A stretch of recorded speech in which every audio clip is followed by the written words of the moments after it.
Black women are being called to save America again. And again and again. And we are tired, okay? We are already overworked and underpaid. Y'all don't like being superheroes? Why do we have to be the superheroes? I asked, y'all don't like that? We do it because we know it's not going to get done unless we do it. If you have supernatural abilities, you use them for the greater good. You use it for the greater good, right? I understand, but it keeps being us. Black women are out here galvanizing. They're out here pulling folks to get registered to vote. They're out here going to the masses and giving all the information and going to schools and going to colleges and working in their organizations and doing all the things to make sure that Vice President Harris wins. And we did the same thing to make sure that Joe Biden won. Because if we aren't active and doing the work, who's going to do it?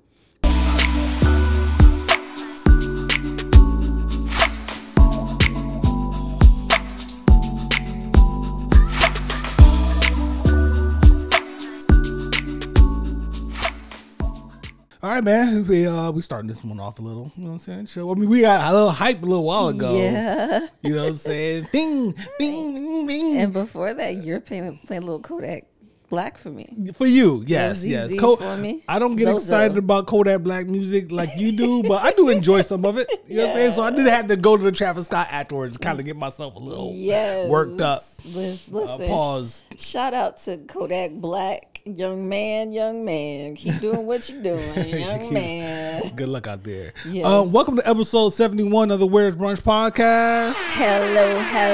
Hey. Oh, my applause there. Good morning.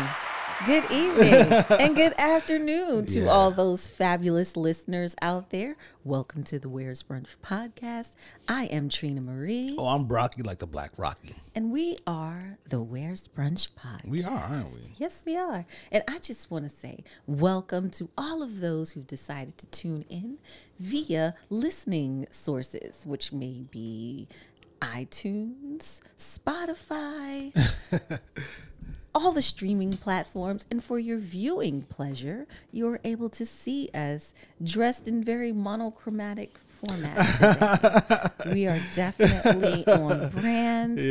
And we welcome you to join the brunch crew. Please like, please subscribe, please follow, and drop us a comment. And to everyone who listens to us while driving and working, we hope to make you laugh today. I feel like you're doing a voiceover demo live on the show.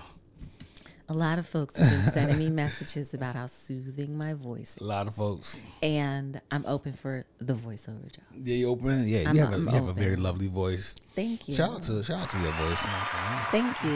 Thank you. Thank you. Oh, we didn't toast. We have a little libation, a little 5%.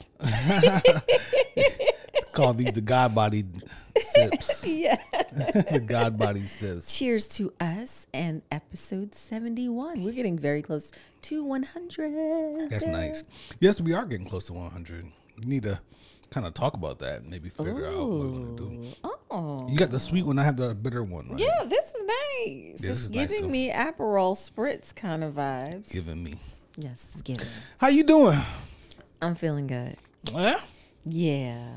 My new best friend. The bed? Zequel. Oh, Zequel. Hand in hand. Ooh, hand in hand. Zequel in the bed. I'm feeling great. I'm feeling rested. I'm feeling energized. I am loving what is happening right now. I'm very happy for you. I have zero complaints. Okay. My neck ain't even hurting. I did get a massage last Sunday. The body is detoxifying. It's getting all of the stuff out, whatever. All the stuff, yeah. All the stuff. So I feel good. How are you? Because you're looking glowy. Like your skin is just popping. Probably because I didn't, take a paper towel and get some of this oil off my skin. There's no oil. You're not shiny. You just look good. Thank you, baby. I appreciate that. You know what I'm saying? I tried. I mean, I cleaned up this week. I cleaned up a couple days ago. Yesterday. I love it. Feeling good. I had to grow out the little scraggly for a little bit. You know what I'm saying? Just to let niggas know I don't give up. what I'm saying? I might have to beat that out a little early in the pod to be going crazy. But yeah, I'm good, man. I'm good. We had a good day today. It was a good week. Yes. It has its ups and downs. Yeah. But we did, I guess we'll talk about Monday. But it was a good week, you know what I'm saying? And it was a good day today. Yeah, it's nice little brunch. Out. Nice out. Very nice out. The weather it's smalling. It's summer, fall. What do we smalling? Smalling. The weather is smalling. It's no longer sweltering hot. It's kind of like a nice breezy kind of thing where you can have on some pants and a t-shirt, or you can have on shorts and a hoodie, and you can still kind of make it work. A light jacket, you'll be okay. So we're liking it. Fall is my favorite season. Yeah. Yeah. Fall is my favorite season. So it makes I get excited when the weather starts, when it gets like this out. The summer, I love the summer, of course. You gotta respect that. But I love the fall. So when you say fall, because DMV is a little different, and the planet and the globe are a little different right now. Do you mean Indian summer, or do you mean fall? Like when fall, like when the temperatures are cool temperatures, hoodie season. Okay, all right, hoodie season. Because Indian summer kind of lasts really long here. Yeah, I mean it gets warm. It stays warm. I'm not usually this PC person, but is that still is that a go? We still good on Indian summer? Is it bad? I'm asking. I don't know. Okay. I mean, I'm all for getting canceled. So okay. Well, okay. Shout out to the folks. Hey, my grandfather is Shinnecock Reservation. Well, listen, we covered. So, here it stays warm all the way up to like October or so. But when it really gets to the cool, this is the cool down time. Okay. Yeah, I love that. Okay. The foliage, you know what I'm saying, the orange leaves and all that I love that stuff. The pumpkin spice. I'm not big on pumpkin spice. Yes. I don't like pumpkin at all, actually. It's a cult. You got the wrong demo for pumpkin spice on Where's Brunch podcast. It's a cult. It's a cult. Yeah. You say it, I'm going with it. And do you know Starbucks this week released the fall items? The pumpkin stuff. Not a commercial. The pumpkin stuff came out this week. Oh yeah, the pumpkin. Yeah. Oh, so they should have my drink then. Yes. Oh, they got a new apple croissant. No, okay. A apple muffin, like a puff pastry apple thing. But yes, I think your drink might not be until like late November or early November. When is someone going to put marketing behind apples? What do you mean? Apples should. Why do we have to bring in pumpkins for fall fruit representation? Why can't apples be that? It was a new scheme. That's why this pumpkin revolution that happened is only recent. We don't need that. We don't. Put the marketing dollars behind apples. I'm here for the apples. You want apple cinnamon everything? Yeah. Apple cinnamon coffee is not good. I had it once. Trust me. I don't even drink coffee, but yeah, I hear you. You know what I'm saying? That don't sound good, actually. It wasn't. Yeah. Well, anyway. Bobbing for apples? Remember we used to bob for apples? I mean, yeah, I didn't do that, but I know I'm familiar with it, for sure. I didn't do that. I've never done that. Forget my suburban upbringing. What about to drown me to death? You crazy? It's actually self-inflicted. I know. I don't give a damn. I'm not submerging my own face in water. It's not hygienic when you think about kid after kid. Nothing we've been doing prior to COVID was hygienic. We were disgusting people until COVID. Disgusting. Shout out to everybody. We all said, wait a minute. So when all these years having these birthday parties for kids and they blow those candles out, you mean that everyone who ate that cake had some of that kid's saliva? Yes. On their cake. The juice was loose. Because if I cough or sneeze or whatever it is, then what they told us was there's droplets that travel and can travel and find spaces and all that stuff. So when you blow on that cake, there's droplets on there. There's of it. There's no more cake blowing. It's over. It's over. Personal cake, personal slice, personal cupcake. That's what you personal, son. What was just for you, not for everybody else. Yes, get a candle with the number on it. Don't get the individual candles, 16 joints for this kid to be spitting all over the cake. I'm not eating it. Hey, listen. It's the little things, the little joys. I mean, I don't know if y'all been paying attention, but now y'all know. Yeah, I have. It's the little joys. Yeah. So yeah, everything is cool, man. Everything's good. Yeah. I'm here to pod. You here to pod? You ready? I'm ready. Let's do it. Some topics. What we going to talk about? You want to start? You ready to go? Let's go. What we going to talk about first? Well, let's start with the DNC. Let's start there. It's politics, but let's start there because it's going to be chill, I think. Yes. Hello, America.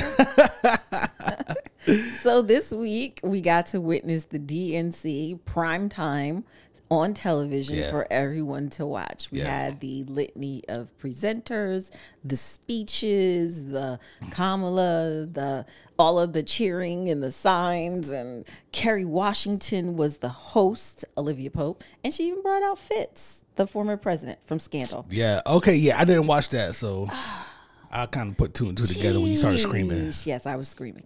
So we had a week of really great a riling up of sorts, a party.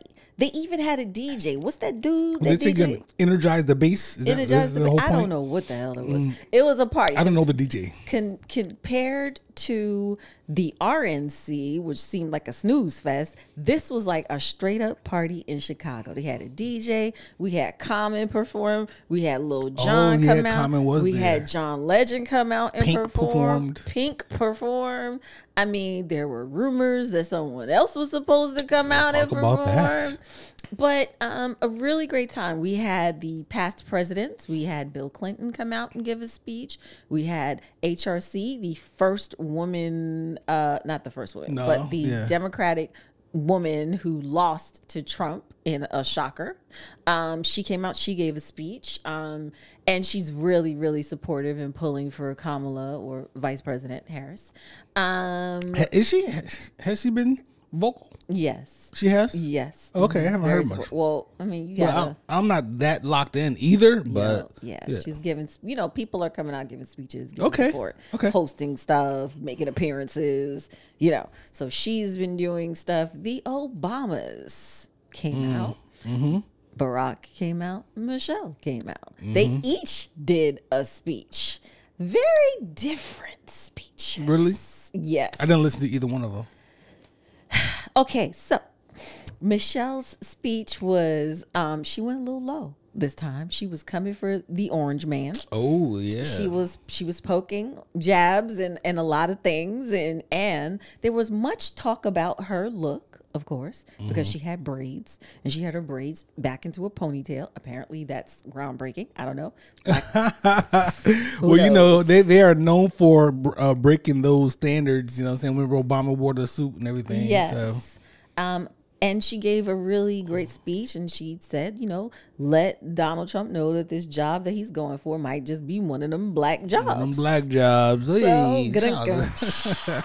that was great. Yeah. And it was kind of weird because it felt like maybe Michelle should have came out after Barack, but since he is the former president, he had to come out after her. Why do you say that?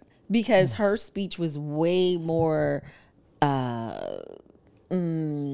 it got everybody riled up. His was more diplomatic type of his was more political presidential. Okay, gotcha. His is more presidential.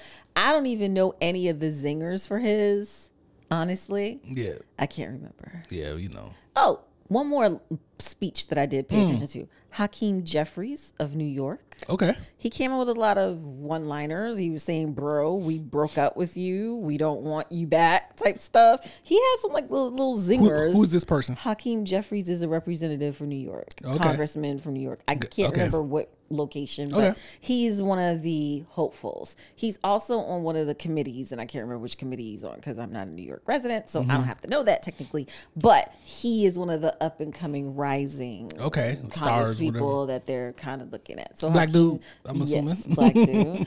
We even had Madam Oprah come and give a She give out free cars? She did not give out any cars, but she was talking about the air of hope that's in the air.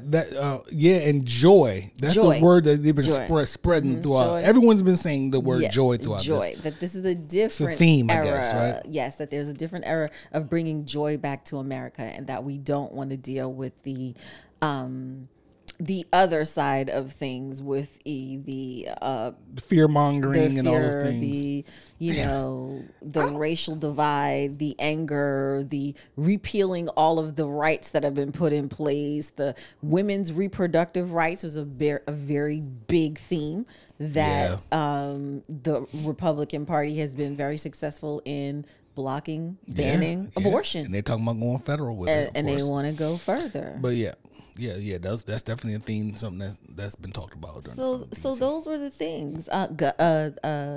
Waltz. Who? Oh yeah. He was pretty good. It's crazy what the internet and the media makes news or what the internet gets riled up about. But his son, was crying and they making a thing out of it. Because he was like, "That's my dad." Yeah. What the hell do you want from him? Listen, Jesus Christ, you can't cry these days. Listen, it's crazy. Dale Hughley spoke and he apologized for basically spreading misinformation, not on purpose and whatnot, about Kamala, and so he's made a decision to campaign for her just as hard as he went against her with the misinformation. How about that? Because a lot of us, like I might have mentioned on here or whatever, but a lot of us, were under the impression that she locked up all these people out in California, all these black men, in California and whatnot, and it's like you look at her record and it's not actually true. Right. So that was, and then he's catching flack for that. Yeah, he's catching flack for his apology. Now you catch flack for the apology. Yeah, you can't do nothing. You can't do nothing, and which is more reason why you shouldn't even pay attention to what people be saying out there, because you can't do nothing. Okay. But so it was. What did Pink do? Pink did the national anthem. Is that what she sang a song with some people. Oh, the Dixie Chicks did the national anthem. The Dixie Chicks did the national anthem, which was a bit of a thing because at some point America turned their back on the Dixie Chicks. They had a problem with them. They had a problem with them. Do you think? I'm sorry. Go ahead. And then finally, before I get to Kamala, give a shout out. Oh, before you, I'm sorry. Let's stop for a second. Okay. Before you go forward, Pink. Do you think that she went safe with Pink on purpose?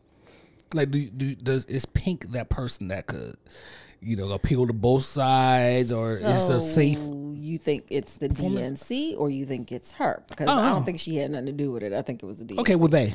I don't even know why she was there, but I mean, they had Common there, so it's almost like, but I just thought about that. I was just like, why is she performing? Does she have something coming out soon? The meteor. It's a rollout. Does she have a movie? Does she have a concert movie coming out on TV soon or something? Because usually when you see folks, they got a project pending. Right?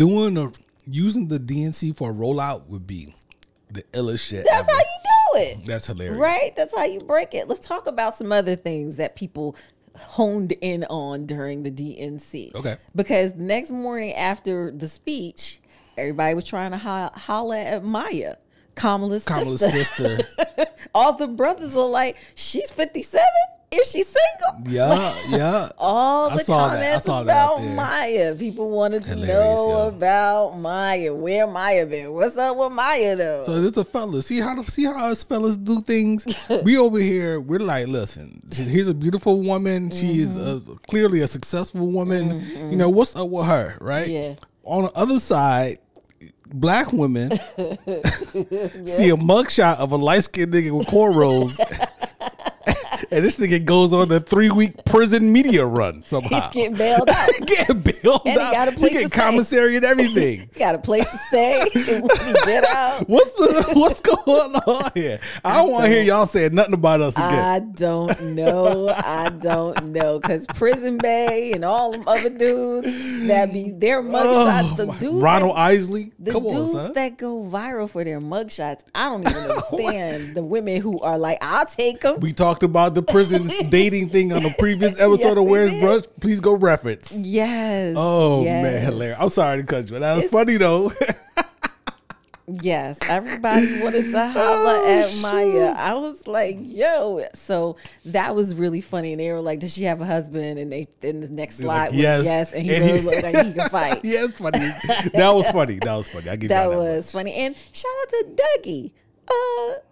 the first gentleman, the second gentleman. Oh, okay. Yeah, her husband. Yes. Because it was their wedding anniversary. That day? That day. 10 years. Oh, dope. That's dope. That's dope. Did she mention that? She said happy anniversary. What a way to celebrate your 10-year anniversary.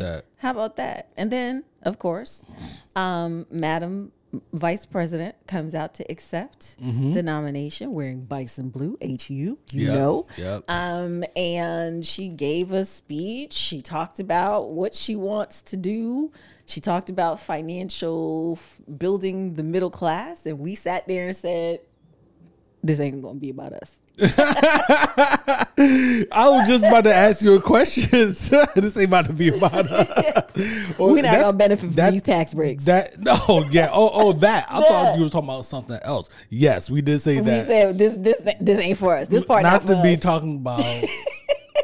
We are blessed. Yes. No, I'm just saying. But people think about people are voting for their financial benefit. And there are people who are voting about their taxes. How much money Trump said he was going to get the rich people? He lying. No, he ain't lying about the rich people. No, the rich people. we might be the bottom of the rich people totem pole. You never know. You might sneak in. That's what she's talking about, you know. How do you? So she ran up in her speech. She kind of ran up her. You know, she didn't mention going to Howard. Yes, we noticed. Is that a thing that's been on talk in the Howard circles? And how do you feel about that? I felt like there was a missed opportunity to acknowledge her education, because she talked about her background.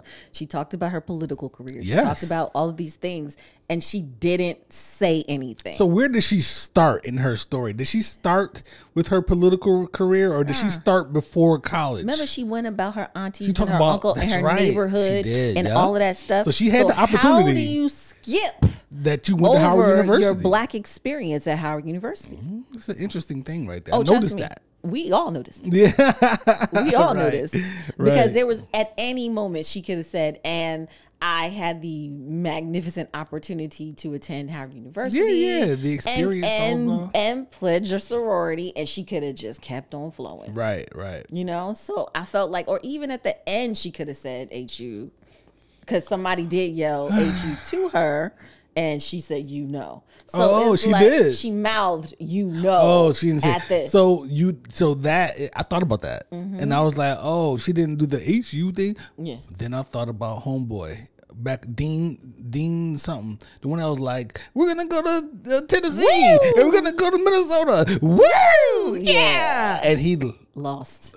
Not only lost, they no longer supported him. They no longer supported him from that moment. So you got to be careful showing Howard Dean. You have to be careful showing any type of emotion, whether you know what I'm saying. Either way. But that was I was like, dang! In the beginning when they kept cheering, and it built up. I was like, don't cry.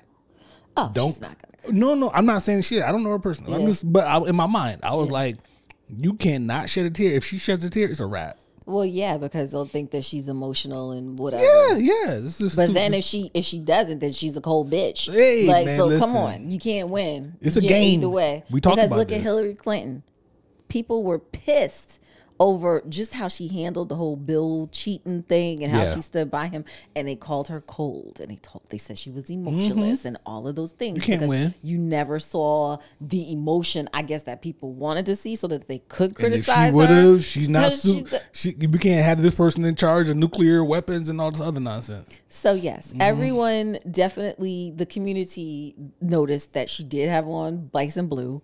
And we'll go with that. She did that. That was on purpose, for sure. I definitely hope that when she does accept, should she win, that there is the acknowledgement of the university, because it's big. I mean, right now the university is bursting with students. They don't have enough housing. They don't have enough space for all the kids who are actually attending right now. Yeah. And they need support and help and donations and all of that stuff. So whatever. You know what I would love in my my lifetime is for a black person to run for president, win, and play the political game, and then right after they win, go super black. Oh, that would be amazing. Oh God, I would love to see that. It would be so amazing.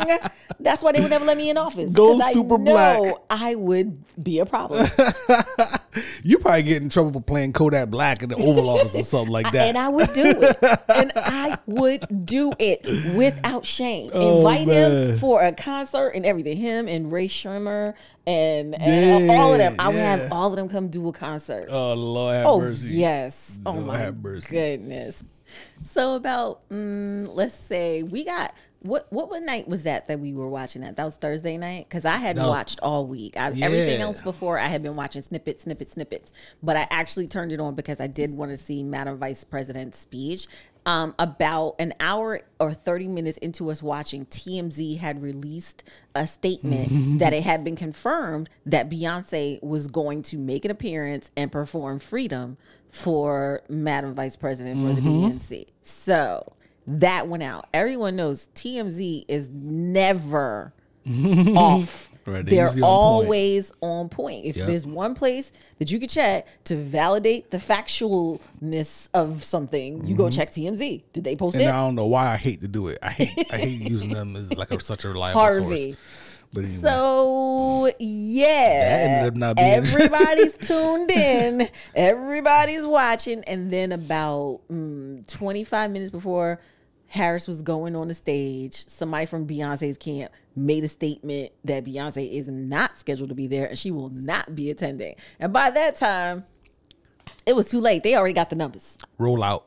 Because I think it was all on purpose. Yes, because what happened?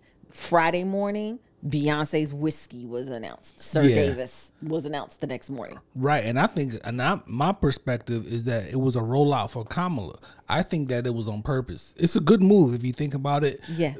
The rumor that Beyonce is going to perform at the DNC will make a bunch of people tune in that wouldn't usually be watching. Right. And so you let them watch in anticipation. And then it was like very close to Kamala coming out when it was different that no, she's not going to be performing. Then you're already there. You know what I'm saying? So some of those people probably stick around. So I think it's a good move if it was on purpose. It was a way to get butts in seats and viewers tuned in. I wonder what the Nielsen rating was for that for Thursday. I wonder because they definitely, people were watching, and people were like live streaming. People were on TikTok watching. People were on Facebook. People were having watch parties. Bars. It is a monumental moment. You know, the first Black woman, you know what I mean? Yes, it is. It's something that I wrote in my Facebook post. I didn't think that I would see this in my lifetime. Yeah. I did not think it. I mean, yes, Barack Obama running was... We didn't think we were going to see that? We didn't think we were going to see that. And I remember my grandmother saying how she never thought she would see that in her lifetime. And she was so excited to be able to vote and all that kind of stuff. But I definitely did not think that we would see a Black woman because there are so many historical things for Black women in the United States that this moment right here is very big. Yeah, no doubt, man. Shout out to Kamala. And looking forward to seeing how things go. Looking forward to seeing my part. How the vote. Yep. In other political news. In other local political news. Yes. Ward 8 council member arrested and charged. Washington, D.C. Is that Ward 8, right? Ward 8. You got anything on this? Oh, man. First of all, given the history of Washington, D.C., their struggle for statehood, the wards and their financial disparities, because if you look at the Georgetown wards versus the wards in Southeast, you look at where the money is, you look at how the schools are, there's already enough distress happening in Washington, D.C. Right. Okay? There's a lot of money. There's a lot of taxation without representation. There's a lot going on. There's a lot going on. But now we have this young man, Trayon White, Councilmember, who has been charged by the FBI. If you go on their Department of Justice website, they've got the full thing. He was taken into custody on Sunday. They came to his house. They got him. They raided. They did all the, they did the things that they did. That thing that we see in the movies. That they do in the movies. Took him into custody and announced that he would be formally charged on Monday. So they had him overnight sitting in the office in the cell. So White, who is 40, is the chair of the council's Committee on Recreation, Libraries, and Youth Affairs, which oversees agencies including the DC Department of Youth Rehabilitation Services. The complaint alleges that beginning in June of 2024, so that's this year, White corruptly agreed to accept $156,000 in cash payments in exchange for using his position as DC council member to pressure government employees of Office of Neighborhood Safety and Engagement and DYRS, that's the Youth and Rehabilitation Services, to extend several DC contracts. The contracts at issue were valued at $5.2 million. So not only did the FBI release this statement, or the Department of Justice release this statement, but in their complaint, they also released the photos of him with cash envelopes receiving the envelope. So they don't have video? There is video, but I'm talking about the press release yes. and the documents of the complaint with his face, his lapel pin. He's smiling? Envelope. This envelope of cash, is heavy.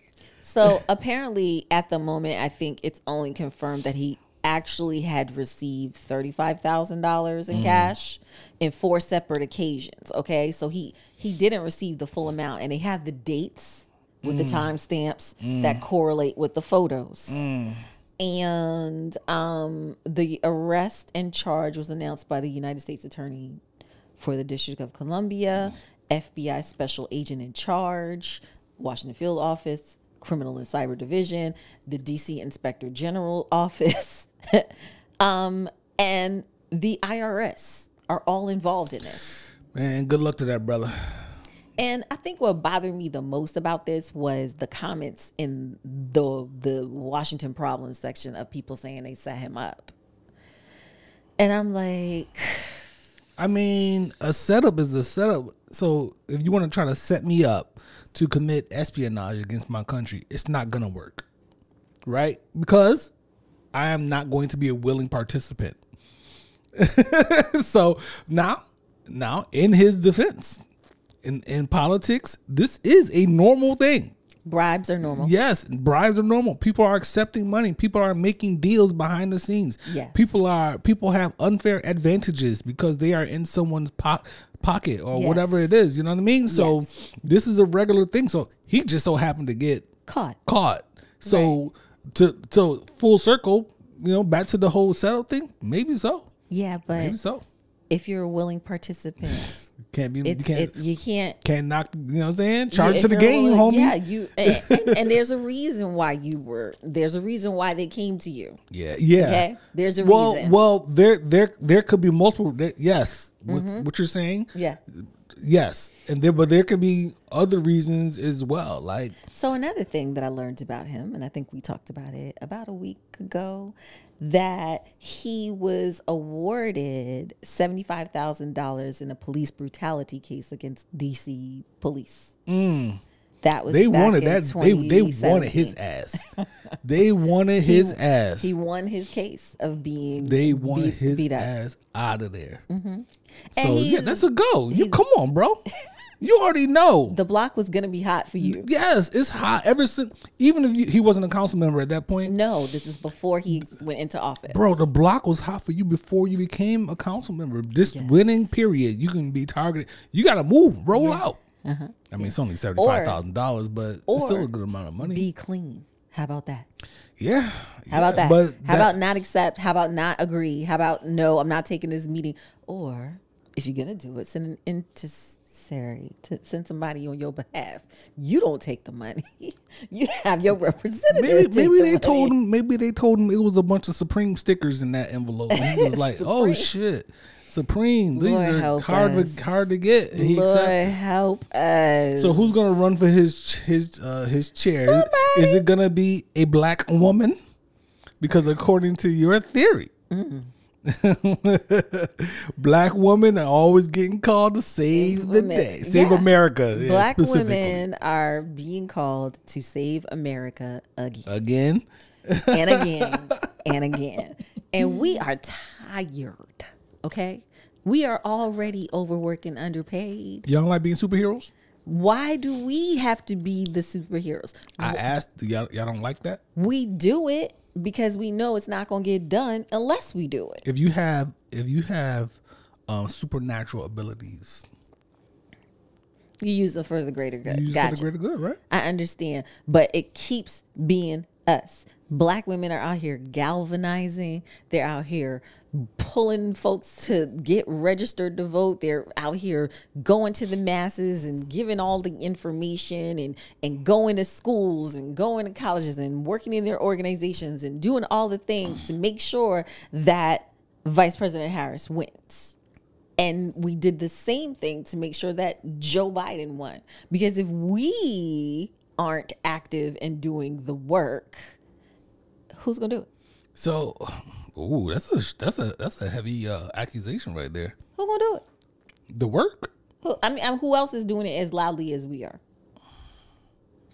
There's a lot of conversation about people not wanting to talk about politics. People don't want to get involved in politics. People don't believe in the political process. People don't do blah, blah, blah, blah. And all the time. It's been going on since the suffrage movement, since back when Susan B. Anthony and all of them was up here trying to get women's right to vote and all that stuff. And we were like, hold up, but what about the black people? What about the black women? When are we going to get the right to vote? We're talking all the folks, the Ida B. Wells, the Fannie Lou Hamers, the Dorothy Height, the things that have happened over time. There have been black women galvanizing folks, gathering them together, working from abolition to civil rights to all these things. It's always black women at the helm pushing stuff forward. Now, I know all the brothers are going to be like, well, what about Malcolm? What about Martin? What about all that stuff? But behind the scenes, who's on the phones? Who was walking around? Who was at the churches? Who was passing out the pamphlets and all that stuff? Who else was it going to be? I don't know. But we've been given this call, and here we are saving America again. Well, let's put that in the pot, right? What you just said, that whole scenario, put it in the pot and boil it down. Okay. And we boil that down to your own personal universe. My personal universe. Right? In your circle, and not too far outside from that. What do you mean? Meaning the people that you know, your community, your village, your people, right? Okay. Are black men getting busy? Galvanizing and doing the work? We talking political stuff? Are we talking political stuff now? Well, the work is, when you say the work, I think of social justice. I don't think of politics. So when you're talking about politics, I'm talking about black women saving America. I'm talking specifically about these elections. Politics. Yeah, I'm talking about these politics. All right. Stay there then. Yeah, all right, cool. That's where I am. So do you think that group of people, black women, are the key for her victory this time? And I'm not trying to challenge what you're saying now. Yeah. I'm just talking about politically. Do you think that group, what group of people has the heaviest weight on them in regards to Kamala getting elected? It's president? Absolutely black women. You think black women is the thing? Is the key? Look at the Divine Nine. Huh? Look at the Divine Nine. Mm-hmm. All of the women who are in those organizations are literally making the calls, doing voter registration, talking in churches, hosting, and doing all of these things. I'm talking about voting. Sorry. Yeah, I'm talking about voting, like going out to vote on that day. Yes. What group? Black women's numbers are higher. Well, Democratic numbers are usually higher. So here's a point that I'm trying to get to. I think black women can. Okay, let me ask again. Can we depend on black women's vote for Kamala? I believe so. Right. Okay. All right. Yes. So just like when they have these state, and I really want to get off of politics really in a second, but it's interesting. Just like they have these states, you have battleground states, then you have states that blue states, red states, whatever, right? Mm-hmm. And so you have these states that you have to put, like, Idaho is going to be the key. I'm just saying an example. This is going to be the key. Hampshire. You don't think white women are a big key for her success, like getting them to vote for her? I believe because you're going to vote for her, right? I'm going to vote for her, right? I do believe that they are a part of it, and maybe my view is what's the word I'm looking for? Maybe my view is tainted because I am a black woman. I'm kind of off your point.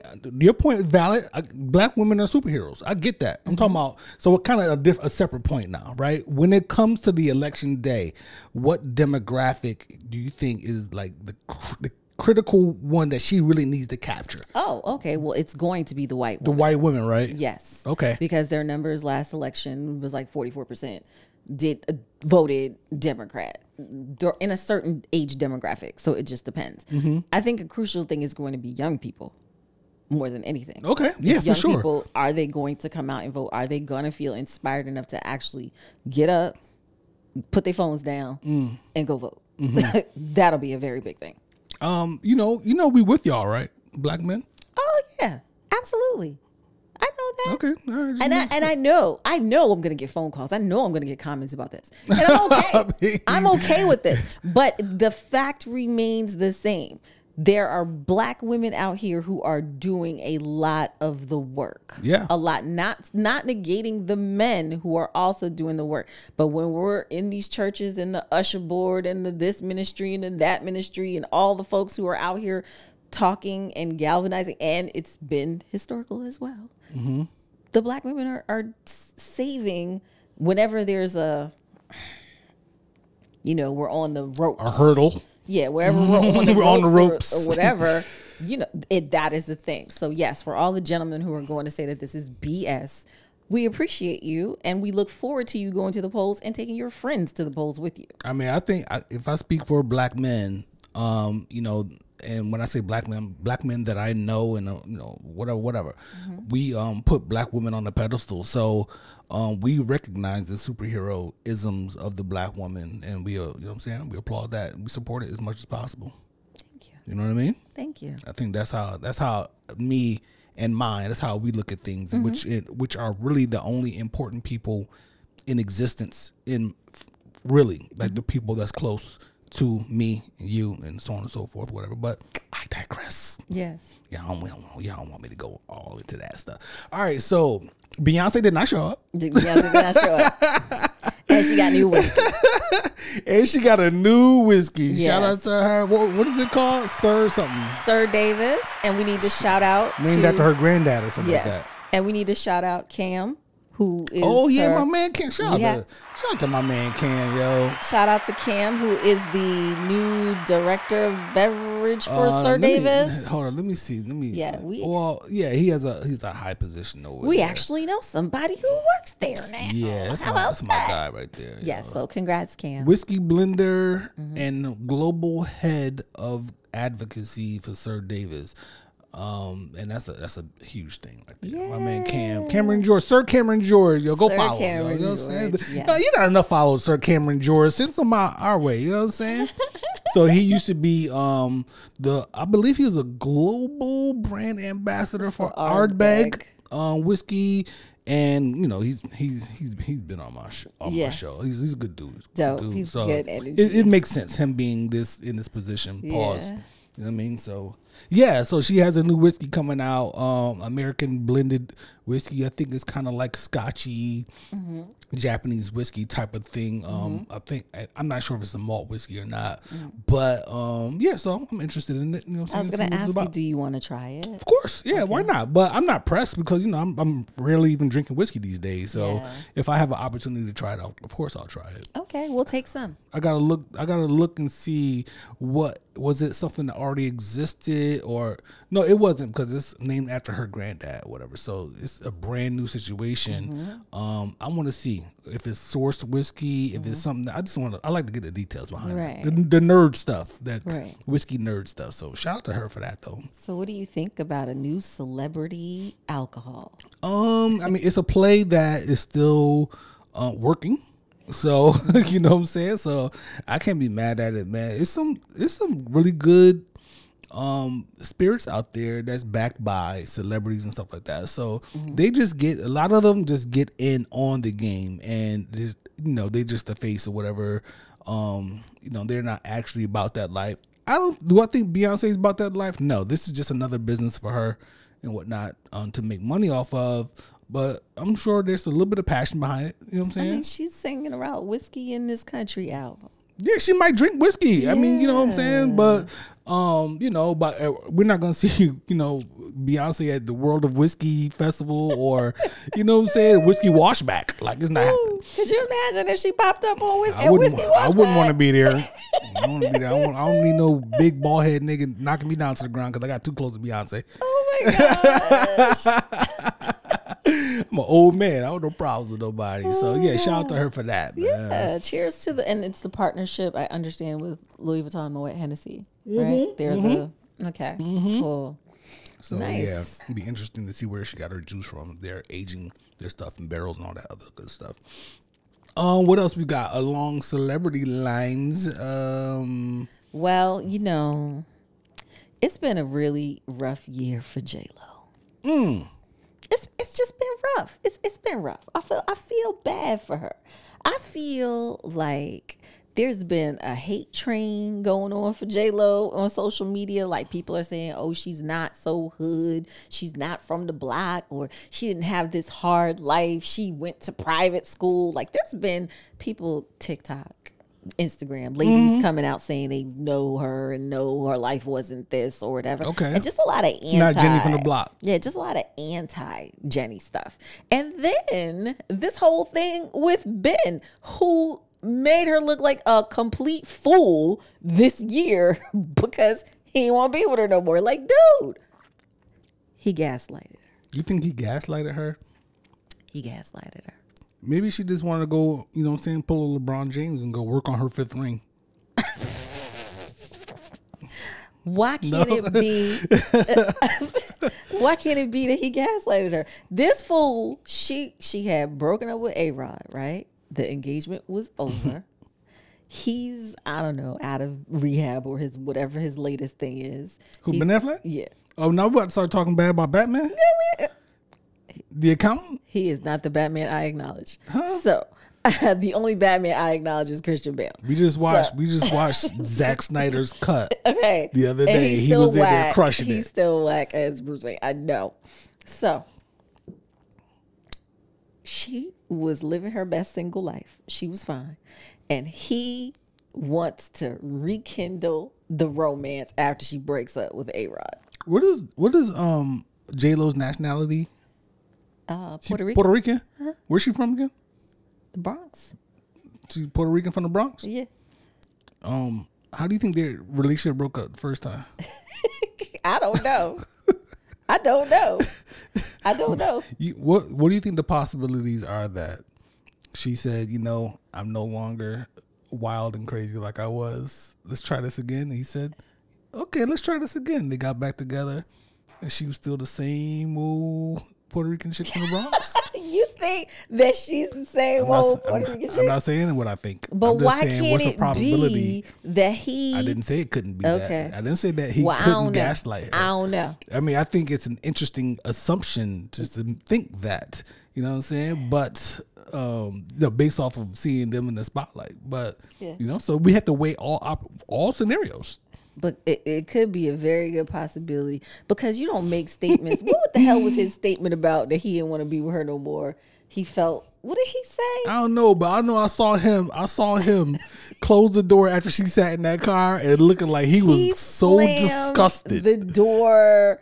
He's like, this man is crazy. He said some old crazy shit that made her look like crazy. Like, he said some stuff like he felt like him being with her was something. Remember, he had that statement that he made that made her look crazy. I don't know what you're talking about. Really? I don't know. Well, either way, after all this time, y'all get back together, and you all of a sudden now you don't want to be with her no more. And they tried, man. Relationships, some of them succeed, some of them fail. I agree.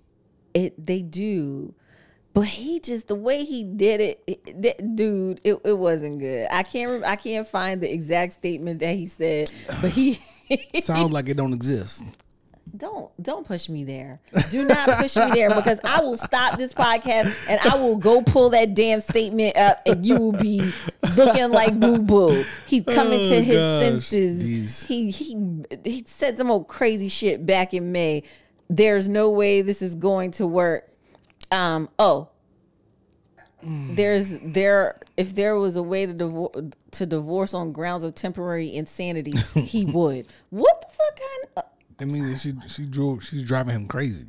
Really? You didn't? Come on, player. Come on, player. Fifth ring. Good luck to J-Lo, yo. You know what I'm saying? Who's gonna get it first? Her or LeBron James? It's sad. It's the internet.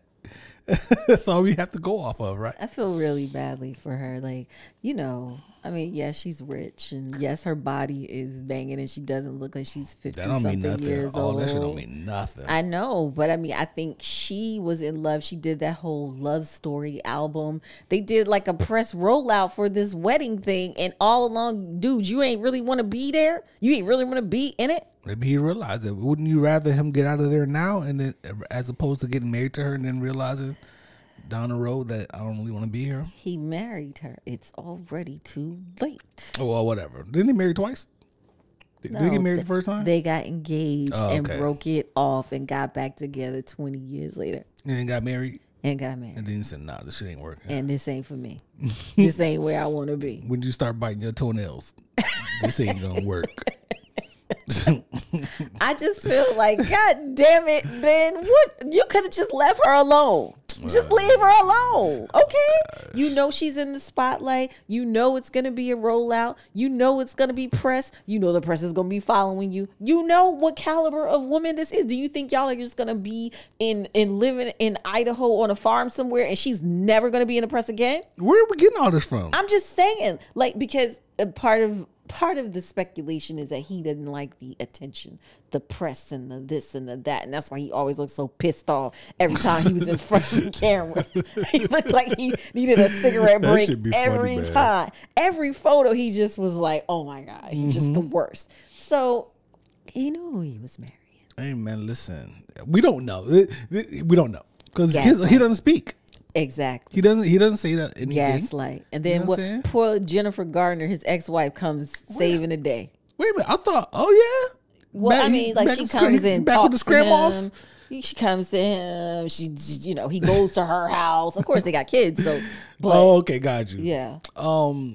Dang, I was about to say something. I can't remember. It's about to be funny too. I'm glad you forgot it. I'm glad. Oh man, but Ben Affleck listen, is the worst, Joe. He's the worst. That's just shitty. And I don't know. Yes, she could be crazy. She could be, you know, whatever. You know how y'all like to talk about Halle Berry, but still.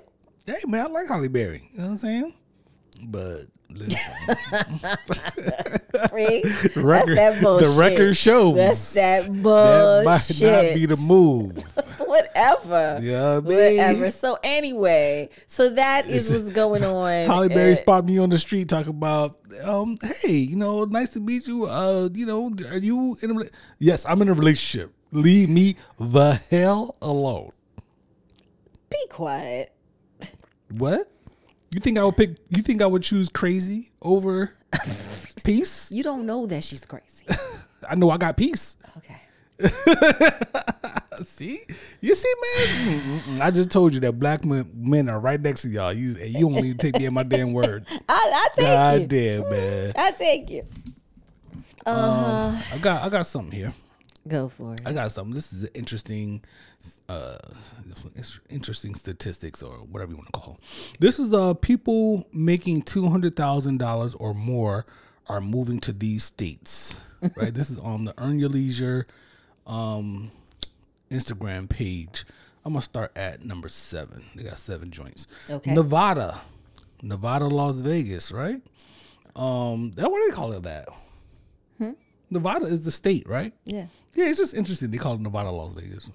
Yeah, why did they say Las Vegas, Nevada? But Nevada, average adjusted gross income, $845,000. What they doing?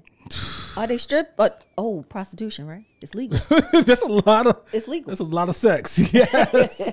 Escorts. Shit. Sometimes the escorts are just there to just walk with you and beat you. That's true. Tennessee. Average adjusted gross income $586,000. So this AGI, is this AGI a family of 4, or is this AGI? What is this AGI? Because I got questions. I don't know the answer. Okay, and I think Earn Your Leisure, you should give us more about these statute polls. If you thinking about adjusted gross income for a household, it's typically you're talking about 2 people, right? Right. So okay, you know what I mean. In Tennessee, that's how much they making. They said 586,256 in Tennessee. What companies are in Tennessee? Number 5, Arizona. I want to go to Tennessee too. You know that. Yeah, whiskey. Arizona, average adjusted gross income $561,000. Now, that's interesting because there's a lot of retirees out there. Yeah. Too. Arizona, very hot. Number 4, South Carolina, average adjusted gross income $501,000. Who are these people? I don't know. This seems really peculiar. Number 3, North Carolina. Okay, what's the average gross income? $456,000. Texas, a lot of people moving to Houston. A lot of people moved to Dallas too. Dallas has built up quite a bit over the last 10 years or so. Texas, number 2, average adjusted gross income $579,000. Wow. And number 1, Florida. Average adjusted gross income, guess. 900,000. Oh yeah, you saw this already. Yeah. $907,000 average adjusted gross income. Baby. Yeah. You're gonna have to just visit twice a year. I don't know what all these people are doing. I mean, I need to know. I have so many questions about this post. Like, I was reading it and I was like, this is what average adjusted gross income is this? Who are these people? All of these states, these people are voting Republican. Right. Right. That's crazy. Like, come on. So I have another one. Okay. Here, which country? Hold on, let me see here. The cheapest places to visit in the world. I think this is audio, so I'm gonna play this. Okay. The cheapest places to visit in the world. Number 1, you have El Salvador. This is an affordable paradise. You can find round-trip flights for as cheap as $138. And the cheapest month to fly here is in February. You can find hotels for as cheap as $33. Average cost of tours and activities is $20. And I went down this. I want to pause that. El Salvador. El Salvador? People, is it safe there? The people that El Salvador live up here. They moved up here. I don't. Are we visiting El Salvador? We are not. I have Nicaragua. I only have this. I only wanted to play this because of some of the places that he's talking about. It's like, okay, so let's go. Rainbow slide for $5. Bike ziplining was $10. Average cost of a meal is $13. Number 2, we have Honduras. This is one of the most underrated countries in Central America. You can find round-trip flights for as cheap as $254. And the cheapest month to fly here is September. They have beachfront all-inclusive hotels for $113 a night. And you can find hotels for as cheap as $35 a night. Activities and tours range from $35 to $120. Average cost of a meal is about $10. Number 3, we have Nicaragua. This is the largest country in Central America. Nicaragua. I said that was on my list. Nicaragua to go there to visit. So we gonna need to listen to the rest of this, right? Because I don't even like the. I mean, you know, I should shout him out. Let me see. What's his name? What's his name? This is Kimoy _Martin and Limitless Voyagers on Instagram. Are we vacationing to places that you might get are known for kidnapping? Yeah, like are known for like the extreme violence, but we're just, I mean, I know Mexico has this stuff and we all know we go to Cancun and all the other stuff or whatever, but some of these countries, are we going to these places now? Listen, Colombia, people are saying Medellin is like the place. Cartagena is now the place. These places are now luxurious trips that you can go on, but you might get snatched too.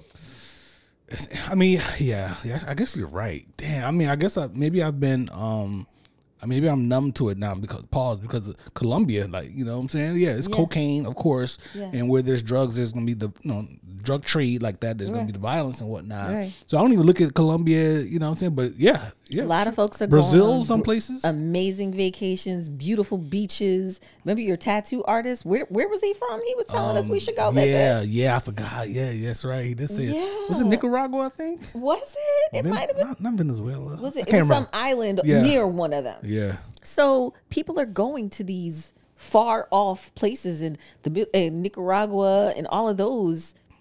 They've been talked about by people. Remember, Left Eye, that's where Dr. Sebi once had his retreat in Nicaragua. That's where Left Eye died. Okay. Remember, she went there for healing. Yeah. And there's tons of other these oceanfront, beachfront, you can, jungle experiences, all this stuff. But my question is about waivers. And safety and insurance and all of these things, because I don't even think they're pulling out waivers there. Okay, right. Who's regulating these excursions and ziplining and trips? Because I saw a video of somebody ziplining in Thailand in Bali. Somebody got stuck over the ocean ziplining. Just hanging. You already know how I feel about zip line. And the government shut that zip line down and said that they didn't have the proper permits to even operate that thing. I mean, that can happen in the little carnival visiting your town too. It sure can. And I ain't going on those rides either. I know. I'm not dropping out the sky in none of these little traveling carnivals. Yeah, I thought that his list was interesting, and there's more, but I'm not playing the rest of that video. Yeah, I mean, but there are places that are cheap, like Bali is cheap. They say. Oh yeah, there's plenty of places like that, right? Bali, but you don't think about Bali's getting yourself snatched up or killed. Because I'm really not trying to get snatched. I mean, anything can happen anywhere, of course. Yes, and I'm always aware of that. Yes, but we could get robbed. You could get taken anywhere, honestly. If they watching you good and you look like you might be a profitable thing, they might snatch you. So be safe. Be safe out there, y'all. Be safe. Keep your head on the swivel. Let's see. Call Her Daddy podcast gets $125 million deal with Sirius Radio. I mean, it is what it is. I've never listened, but I hear good things about them. Who is the young lady? Who is she? I don't know her name. Is she is she a model originally? Like, is she an actress, a TV host, or I always just wonder, like, the folks who get this type of stuff, like, what was the how did we get here? Well, and I'll take a we won't spend 2 seconds on this one, of course, because neither one of us listened to Call Her. Yeah, I seen a snippet. It's Call Her Daddy, right? Yeah. But I'll take a snippet from Joe Budden's take on this. Like, okay, podcasts are getting some money, so there shows you that it's out there. Because for a while, everyone was saying how it dried up. You know what I mean? She just got $125 million from Sirius. But here's my question: are Black podcasters getting the money? Yeah, I mean, yes. Like I said, I mean, you got Gilly in them. They got bread. You got a bunch of joints, a bunch of people getting sponsorship and stuff like that, of course. But they got the bread. Drink Champs, they got the bread. Like, they got deals. People are getting deals out there. Okay. People got deals out there. So when you get this $125 million, I guess my question is, how does this break down? Is this breaking down for a contract over time?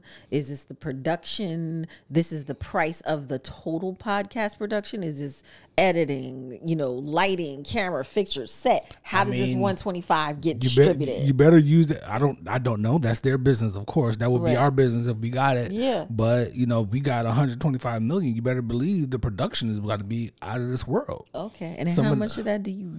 Right. I mean, you got to you running the business. You running the business, so you just hit a lick. So you know what I'm saying. So what are you planning on doing? You plan on keeping the work going? Or do you plan on just taking that money and running it and you know what I'm saying, maybe even putting on a BS product?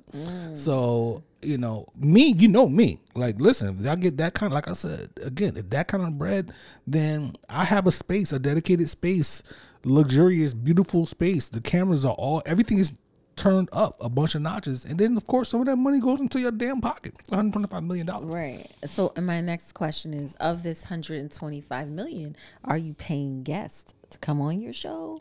Or is this like, how does this work?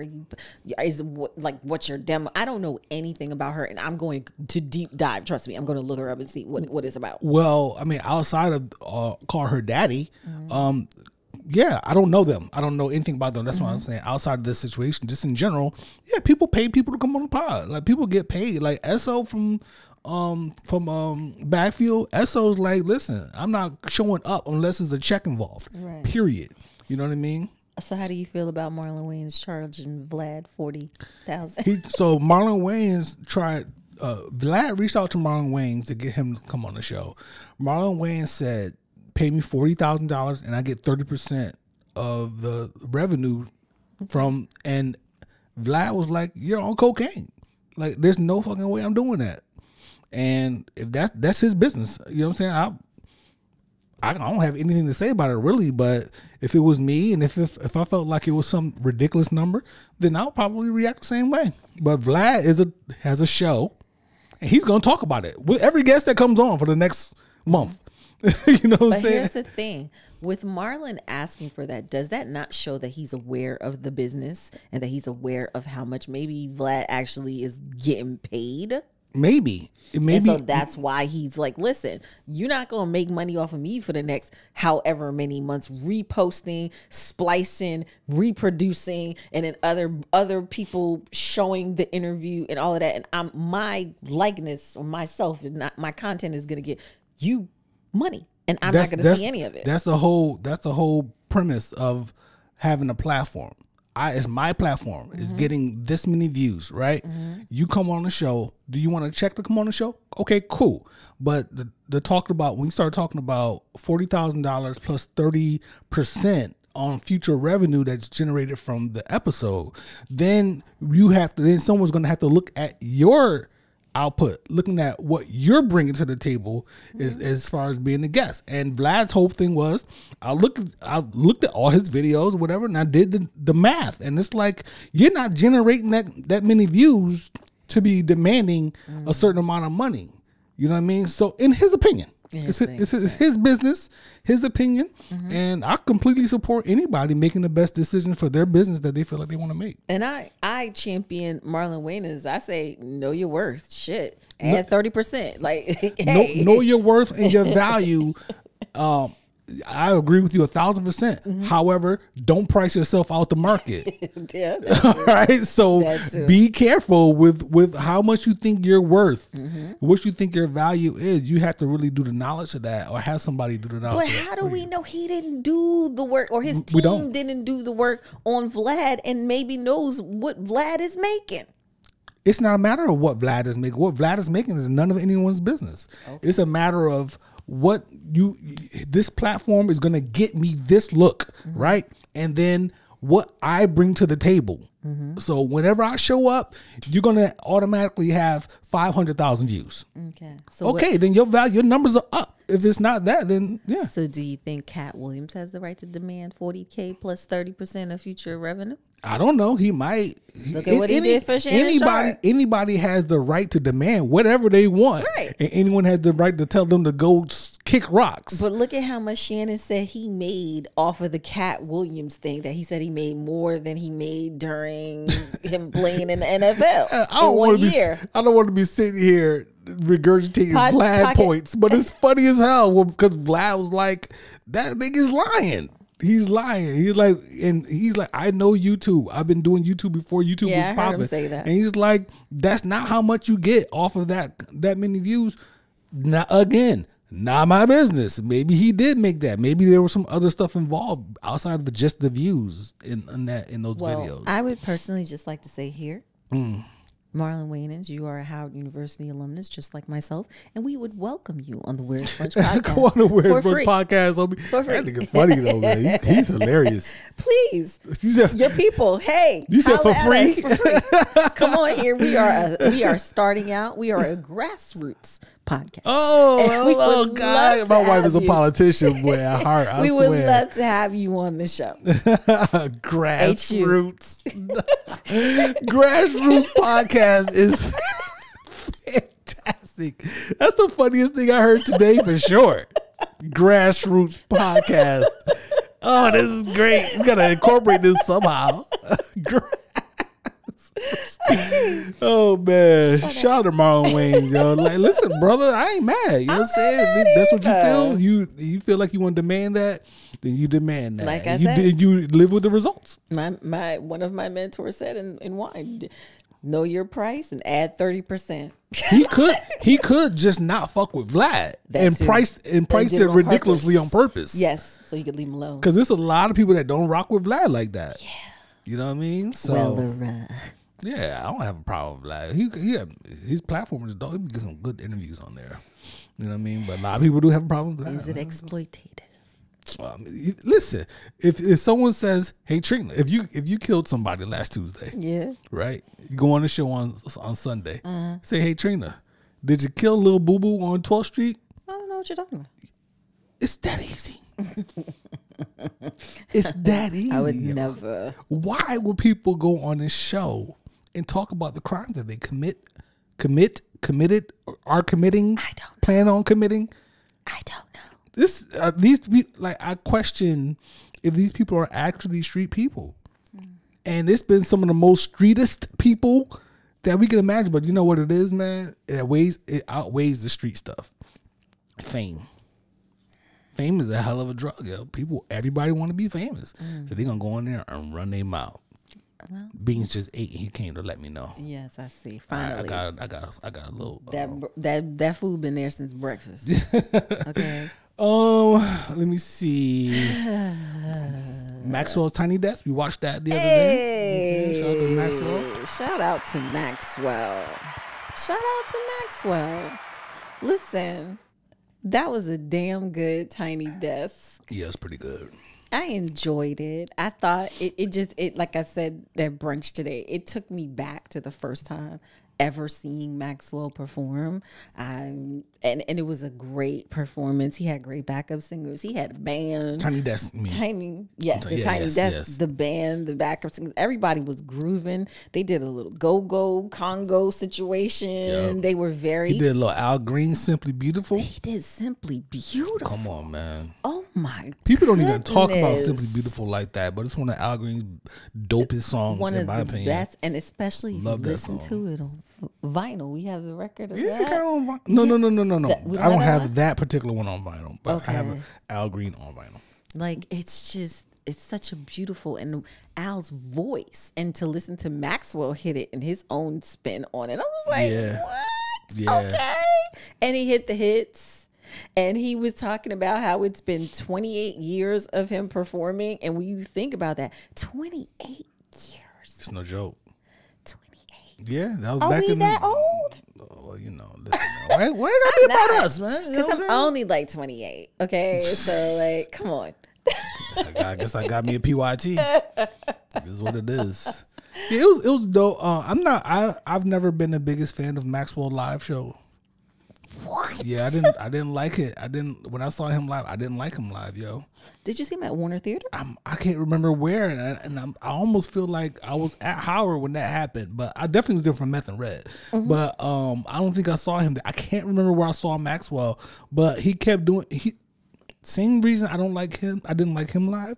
It's the same reason why I don't like Nas live. Why? They do all this call and response. They do all this singing half of the bar and then put the mic out for the crowd. They do too much crowd participation, and I don't like that. Okay. I hate that. Gotcha. You know what I'm saying? So, rap the joint or sing the song. So in 1995, when I saw him at Howard University, he did not do all of that because nobody knew. Nobody knew. That's right. did say that. So it wasn't then. It wasn't. His, it definitely wasn't then. You're right. This was Maxwell's Urban Hang Suite, the album that I got from Best Buy for like $7.99. Yep. He came, he performed, he opened for the Fugees, and I just recall him rolling all over the floor and the guys booing him. But other than that, like, what's wrong with this dude? Yeah, and the ladies were screaming for him. But honestly, he was hitting all those notes, and it was just like, who is this? This is new. He was dope. He was dope. This is dope. That was like what? He was groovy. The introduction of neo soul. Maybe so, yo. Yeah, yes, I think that was it. That was it. Yeah, I mean, there was other stuff out there, but yeah, I think that was Maxwell the introduction to neo soul. Yeah, might be. You might be on something there. Okay, because that there's as commercial as it went. I don't think there was anything else going that commercial. There might have been some songs on the soundtrack here and there, and I'm saying that because I have recollection of some soundtracks that I had that had some groovy stuff on it like that. But on that level, Maxwell, I think he might have been the first, yo. Yeah. Is Maxwell the introduction to neo soul? That's the question for you guys. Let us know in the comments. Yeah, let us know. But yeah, he got busy. You know what I'm saying? On the Tiny Desk joint was dope. He was so happy. He was so like, you could just tell he was feeling it and stuff. Shout out to the Tiny Desk. Can we get an invitation at NPR? NPR Music, you are here. We are here in the DMV. We would love to be guests. Again, we are a grassroots podcast. We would love to cover an event. Hip hop, please. That'd be dope. Or R&B. That'd be dope. Thank you. Wink, wink. Let's see. I think do we want to talk about what we're watching? We hit everything up there. No, we didn't. No. We got the managing relationships and that progression thing. Let's save that. We're gonna save it? Yeah, let's save that. Okay. One of these days we'll be like, let's save that for the Patreon episode. But we ain't there yet. The Patreon. We ain't there yet. Whoa. Let me see. Let me check my notes to see if there's anything else that we want to touch on. Pause before we go. Okay. What we watching? Hey, hit it. Where's Brunch podcast, as you can see, and here's what we're watching on TV.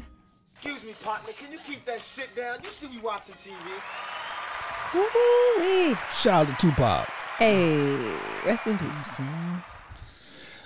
We watched, oh my gosh, we watched a show on Peacock. Yes. Called A Friend of the Family. Yes. It is about a family out in Idaho, a small town in Idaho. Yes. Piccocello. Only you would know the name of the town in Idaho. Don't even waste your time looking it up. Okay, whatever. And this family befriended another family who moved into the town. Now this is, was it Idaho or was it Utah? It was Idaho. It was Idaho. He went to Utah. And this, so it was a husband and wife, 3 daughters. They befriended another family who was a husband and wife, 3 sons, correct? 3 sons and a baby girl. And they became very close. And it was like, we look at you as family, vice versa. The man in the family of the 3 boys, right? Because both of the husbands were named Bob. Robert. Right, so Robert, right? So we'll call him the 1B. He kidnaps the other family's daughter. Oh, spoiler alert, y'all. Twice. Well, no, that's in the trailer. Yes. That's part of the trailer. So we're not telling y'all anything that y'all wouldn't see from the trailer. He kidnapped their daughter twice. It is one of the most mind-boggling things and scenarios you can imagine. I saw a documentary on this years back. This one is the actual show, not with actor, miniseries and whatnot. Your jaw was dropped like the whole time. 9 episodes of I know you lying. I know you lying. This did not happen. From the beginning, you're just my brain is going, this can't be. This is impossible. This cannot happen. What? The level of manipulation. The manipulation and the planning. Yep. The long game. He was playing a long game. He played the long game with this family. and grooming their daughter from the age of 12. 12. From the age of 12. Lying. Well, maybe earlier. It was 12. Did they meet when she was 12? Or did the abuse start when she was... The abuse started when she was 12. The abuse started when she was 12. I think either way, it was over the 70s. It was over the span of the 70s. And it's unbelievable, the grooming, the lies, the brain control, the brainwashing of this young lady. It's sad. It was very sad. They were Mormons. Yes. They were Mormon families. Yes. John Smith. Yes, they showed a situation. What was it, like episode 8 or 9? It was probably episode 8 where the FBI went to talk to the church, and they had already, the church knew about it and said nothing. Nothing. Said he repented. Yeah, and they thought that was it. And they thought that was it. It was crazy. He manipulated the parents. Yes. He blackmailed the parents. We won't give that part away. We won't give that away. You got to see it. You won't believe it. You have no clue. I'm telling you. You really can't see it coming. You can't. I was literally like this. Pause. Like, oh my gosh. Yeah. Bob. Don't give it away. Don't give it away. Don't give it away. I'm not going to give it away. It was just unbelievable. Just the amount of just madness that was happening. Definitely worth the watch, yo. And gut wrenching, because this is a child's childhood. Sad, it's her childhood. Yep. She had no childhood. Snatched. It was snatched by an adult who knew exactly what the hell he was doing and had done it before and was working on doing it again. And got away with it. So that's a spoiler alert, I guess. Yeah.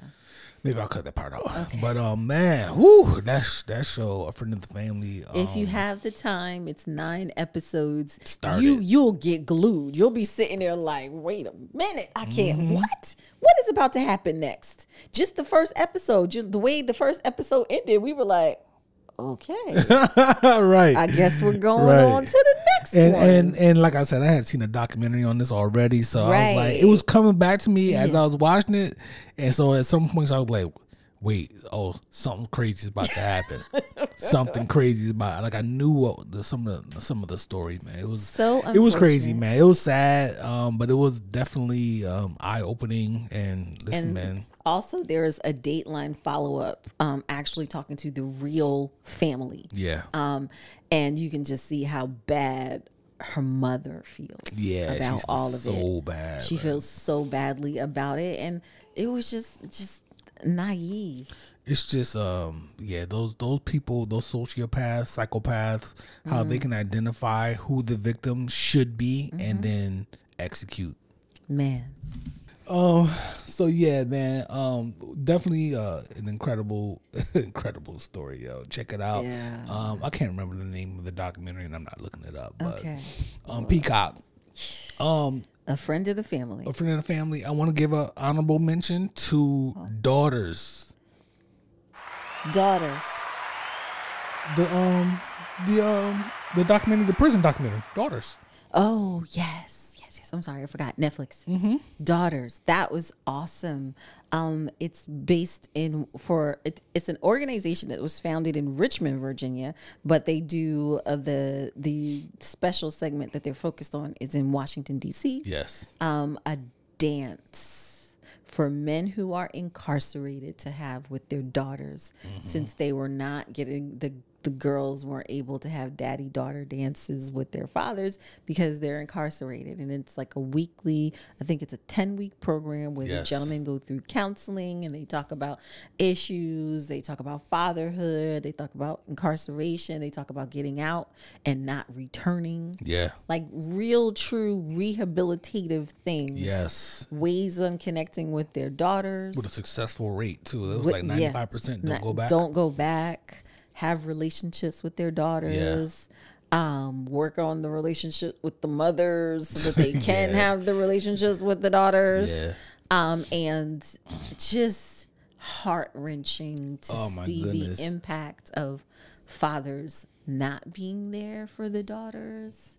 Yep. And the little girl we watched the most, the really talkative, the one that everyone's talking. I talked to my friends about it, and they're like, we all agreed about her. She's just a phenomenal. Oh my goodness, it was crazy. Yeah, but you could see that her light was dim because her father didn't come back. Right. Yeah. It was. She was rough, a precarious, energetic little 6-year-old girl. Well, let's not give away. Okay, I'm not gonna give away because we were. Yeah, I'm gonna cut that part out because we did have anticipation on how she was gonna be, right? And they showed it. You know what I'm saying? So it was, man. It's a tearjerker, y'all. Makes you cry. Get your tissues. Get your tissues, okay? Leak There's no way you are not going to emotionally feel what you're watching and just, oh my goodness. Yeah, it's not, and I'm not talking about your eyes just welling up. I'm talking about streaming down your face. It was that heavy. Your gut. Like I felt that. Like I was just well done. The program is great. The program is great. So shout out to that black woman. Yes. For that program. And the homie, the counselor, was a black man. You know what I'm saying? So shout out to them working hand in hand next to each other. Yes. Supporting each other. I see what you're doing. I see what you're doing. And getting something done. You know what I'm saying? Everybody had a role to play. Everybody played a role. You know what I'm saying? Dope documentary. Yeah, right there, if you have time, check out dope. Daughters on Netflix. Yes. It's a great documentary. Man, good pod. It was good pod. Great. I had fun. I had a good time. It's gonna be interesting. The phone calls. I'm here for the smoke. I mean, I've never put my phone on speaker so many times.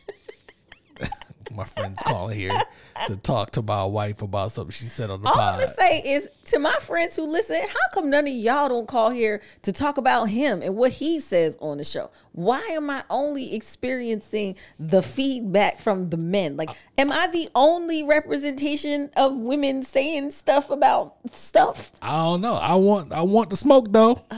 Holla at me, you know what I mean? Listen, I'm gonna be charging for these phone calls in a minute. Okay. On my phone. On your phone, I'm charging. Oh man, love you. I love you too. Good time. Yes, this was great. Again, we thank you all for listening to the Where's Brunch podcast, a grassroots podcast. I'm gonna drop me. Please don't forget to like, comment, share, subscribe. All that stuff. Invite your peoples to this, and don't forget to comment when we post our little clips. The little clipsies. Yes. TikTok is outperforming with Instagram right now. Come on, Instagram family, Instagram family, Facebook, yeah. Nobody even watches it on Facebook. No one cares. If they do, they don't say nothing when they do watch it on Facebook. Except Alicia. I'm sorry. Alicia, no. Yes. Those who know, they know. Come on, no. He talking about every single person, but like 99% of y'all. Yeah. You know what I mean? But anyway, it's all good. Yo. All love. We'll see y'all next time, man. Y'all be good. Yes. Bye.